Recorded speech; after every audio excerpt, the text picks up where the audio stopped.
What do you think of ayahuasca? I have read good and bad things about this help.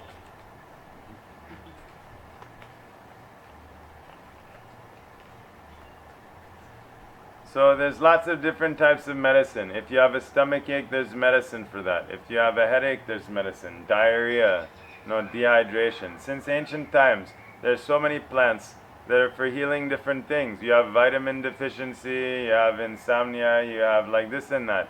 Right? Traditionally, we have plant medicine to treat all kinds of different illnesses: physical, emotional, psychological, spiritual.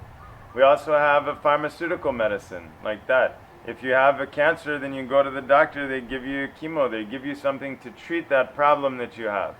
So say you have this problem where you feel disconnected from yourself for life. You don't feel inspired. You feel like always fighting with yourself or inside out. This is what we call ego knot. Like your ego is tied into a knot. You're spinning out, repeat the same fears every day, like stuck. Right? Sometimes we get stuck. This world now is set up to make us stuck. Really to squeeze all of the creativity and passion in life within us. It's very oppressive, the structure now of this modern world, with the consumerism and individualism and capitalism and freedom, all these things.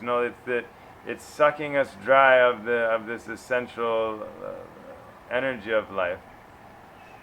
And so it's very common, very natural. Anyway, every year, even natural, throughout the year, we go through cycles like this. And so we get stuck. And so they have medicine since ancient time also for this kind of stuckness.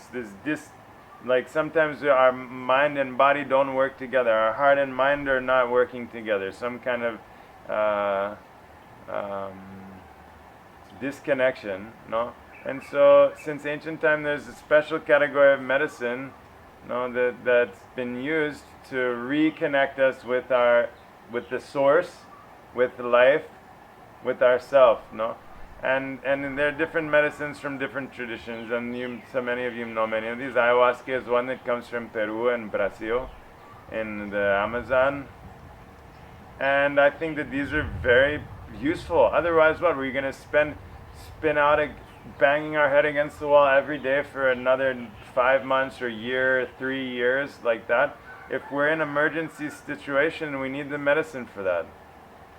And as even more so psychologically, emotionally, spiritually.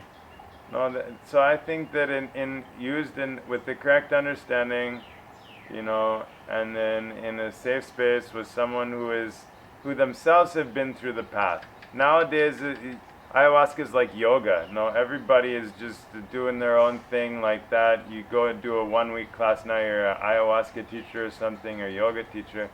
But it's so important that we find someone who themselves for years and years and years have been through the training and direct personal experience that they can facilitate and to really hold space and guide you, not just like a kind of party style or kind of fun style, like, oh, I just learned this, like, and it's commercial, this is problem. So it's important to find not just a shaman, but a curandero, someone who's been through the stages and rites and training and initiation, and that's holding the space into some kind of center, where it's grounded, where they're doing the work regularly.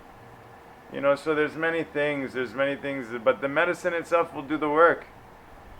Right? Like you take Tylenol, you don't know what's happening, but your headache goes away.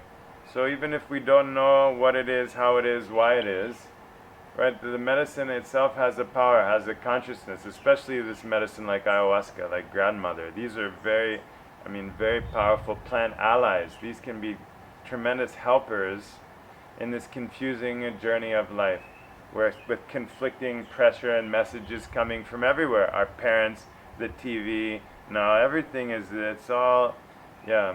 So yeah, I think that for most people, probably something like that would be useful. Something useful like fasting. It's useful to fast like once every couple months or once a week, like that. Same, it's useful, this kind of cleanse, detox, ayahuasca detox, because it's not just drink the medicine, but usually you're doing dietas. This means several days before you're doing some kind of fast and cleanse and preparation and journaling and like this. It's a whole journey. Nowadays in the modern life, we lack this sacred journey. these sacred rituals, these sacred moments. Life has become so cheap and mundane, and everything is for sale and everything like that. Everything is like a McDonald's experience, right? But we've lost the sense of the sacred journey. And so it's important that we find time for that in our life. Otherwise, then life becomes like this meaningless, empty.